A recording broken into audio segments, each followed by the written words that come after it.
The battle of idealism and realism is one that rears its head rather often in fictional media. The conflict of opposing beliefs oftentimes leads to an epic character arc climax.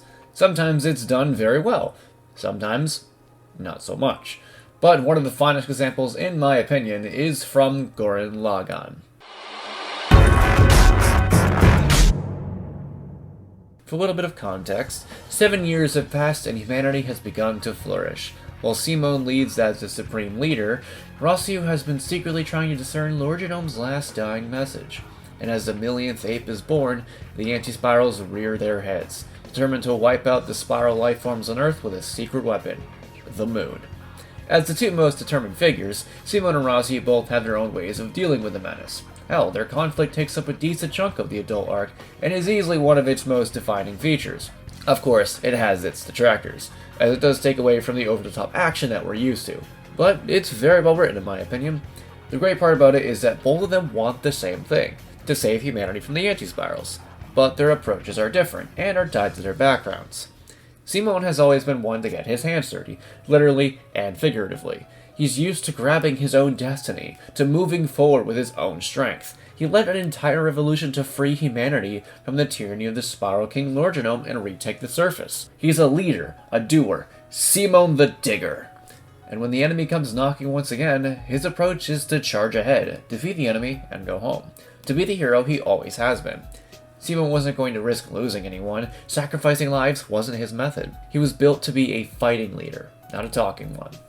Simon would rather jump in his gunman and duke out with fists than wait and plan and risk losing innocent lives. He's the idealist. Rossiu, on the other hand, has always been a thinker. He fumbled his way through the revolution, not as a hero, but as a follower, because it wasn't his destiny. He led a troubled life, one that even compared to life in other pits was tough.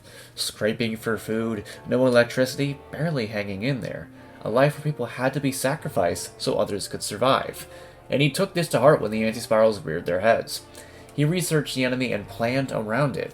But when he saw just how bleak the situation truly was, he knew he had to make tough decisions. He had to value the survival of humanity.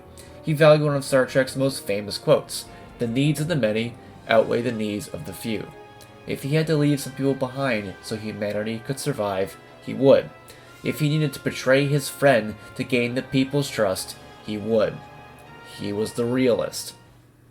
Both of them are flawed. Simon, while he is the hero, has his first attempt completely end in failure, resulting in tons of damage and even sparking a revolt among the people. They see him as a menace, forgetting about the blood, sweat, and tears he shed to allow them the freedom they currently possess. Rossiu then has to take charge, willing to make the tough decisions that could potentially lead them to victory. No one else around him was willing to make these choices, but through it all, Rossiu was taking hits to his psyche. He was losing sleep, showing it off with baggy eyes and a dismal deposition. Watching people claw at his ship, begging to be taken too, that hurt him. Even if he could save humanity, those visions would haunt him. Yet he did so anyway. Of course, Rossiu's attempts to save humanity via realistic means ultimately fail. And while Simon does jump in and save the day, Rossiu's failures don't stem from himself. And even Simon's methods aren't perfect. As I said before, he is completely incapable of saving several members of his team and ultimately has to rely on the age-old motto of Team Gurren: believe in the me who believes in you. He has to rely on teamwork. Both of their failures come from the same reason: the anti-spirals. Their mistakes are not shown as flaws in their thinking or their own fortitude, rather because their enemy is so powerful. In other shows, the failures of one or the other would have come from the characters themselves, which would lead the audience to see that character and their method in a more negative way. By shifting the blame instead onto the generally overpowered presence of the enemy, it both expands upon the threat while not blaming either characters, leaving both mentalities pretty plausible. While it technically is Simon who does save the day, it's because Rossiu is a realist in an unrealistic world. He's essentially a Star Trek character living in Star Wars. But because of how the anime presents both of them, and even the aftermath, it doesn't say that Rossiu is wrong. The anime could have easily just turned Rossiu into a villain to get its point across. But it doesn't. It gives him respect. It gives him an intense, emotional, and well-written character arc. It shows every step of the way, and how each decision is influencing him. Even Simon and Kino go completely out of their way to save Rossiu from his suicide attempt. They care about him and realize that he needs to survive. The fact that Rossiu is even attempting it anyway shows how human he is, how making these tough decisions has been truly difficult for him. At the end of the day, Simon and Rossiu might be opposite sides of the same coin, but they want the same result.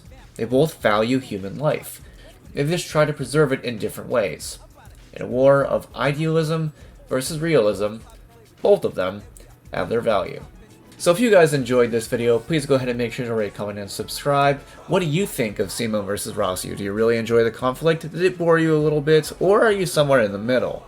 And make sure to check out my other videos, all that great stuff. Stay tuned for more Gurren Lagann month, and I'll see you guys next time. Pierce the heavens, baby.